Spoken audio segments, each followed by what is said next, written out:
Welcome to part 1 of our Wild West unit.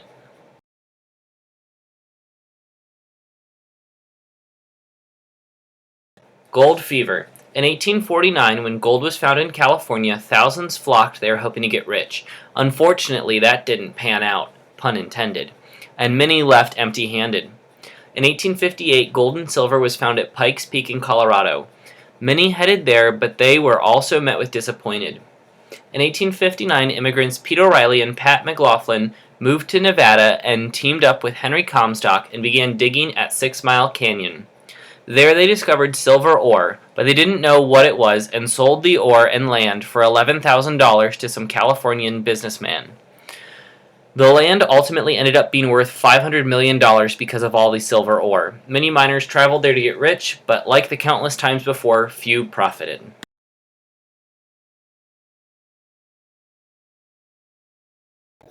Mining towns. Thanks to these gold rushes, more and more people began moving west. Camps of miners would band together, forming small settlements, some that would eventually grow to become large cities. These settlements had all types of people from different backgrounds. There were few if any lawmen in the west, so many of these settlements would have robbers and thieves who wanted to profit from the miners. In response to this, the miners formed their own brand of justice called vigilante justice that was often harsher. Merchants would move into the busier settlements, but many of them only lasted as long as there was gold. The last major gold rush was in South Dakota in 1874, ending the 25-year gold rush period.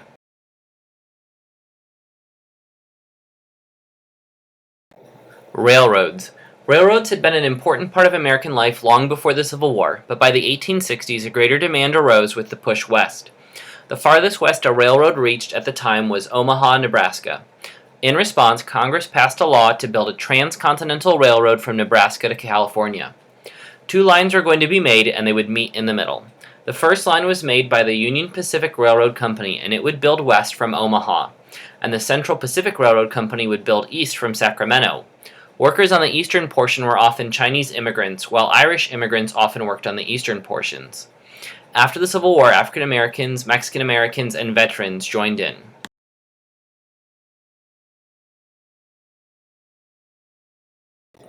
The Transcontinental Railroad. The railroad was going to be 1,800 miles long, and the 2 companies had to employ over 20,000 workers. Construction began in 1863, and 6 years later, on May 10, 1869, the 2 rail lines met at Promontory Point, Utah. The workers had to labor in groups of 12 hours a day, 6 days a week, in order to complete the project. They had to build bridges, cross rivers, and dig through mountains, both the Rockies and the Sierra Nevada range, through all types of weather and at all times of the year so they could connect the 2 lines in time. This helped to significantly open up the West to settlers, making the trip from Omaha to California only 4 days long. The previous routes took up to 6 months. Cities in the West grew while others sprang up where 2 lines met.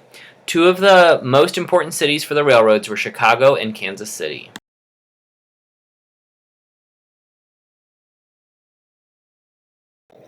Pictured is a map of the Transcontinental Railroad. Pause the video and take a moment to look at the route and to see which states it crosses through.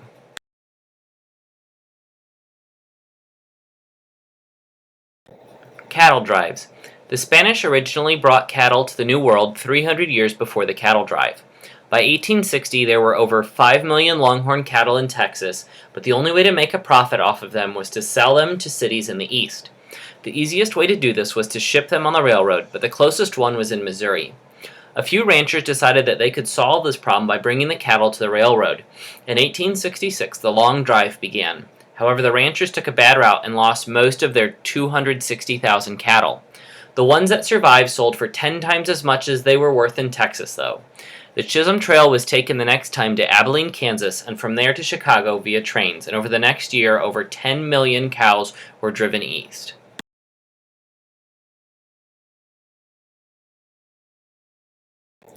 Cattle kingdom spreads. After discovering that the cattle could survive the cold temperatures of the north, many ranchers relocated in order to shorten the distance of the cattle drives. Cattle ranches stretched from Texas to Montana. This became a problem with the spread of sheep herders west, and it actually led to some confrontations. Farmers also moved west, making it more difficult for cattle to travel on trails without invading someone's land. Ranchers also got greedy, making their herds too large, and prices began to fall. In the 1880s, harsh winters and summers killed off a lot of the grass, in turn killing 80% of the cattle. Ranchers learned from this, and they fenced their cattle and stored feed for them.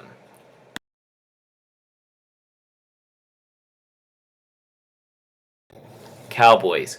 Cowboys are often portrayed as heroic gunslingers and outlaws, but in reality, cowboys were the ranchers that led the cattle drives from Texas to Kansas. Most cowboys were actually Latino or African American too, unlike the almost all-white portrayal by Hollywood, and many were young teens, not experienced men. While they weren't adventurers, their job was still difficult. For 2 or 3 months, 7 days a week, and often 18 hours in the saddle, cowboys helped guide the cattle along the trail. The biggest danger was not outlaws or Indian attacks, but a stampede, which could easily start from a strong storm and usually occurred at night. The cattle drive was long and dull, and once they arrived at their destination, the cowboys would blow off steam by drinking, gambling, and fighting, the only aspects similar to the movies. Cattle drives ended after 25 years once farmers settled most of the western land, and along with them went the cowboys.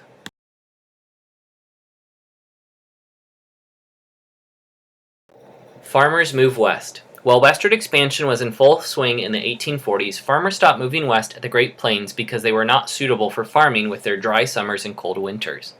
Things changed in the 1860s when the climate changed temporarily, the settlers thought permanently, and the land became easier to farm.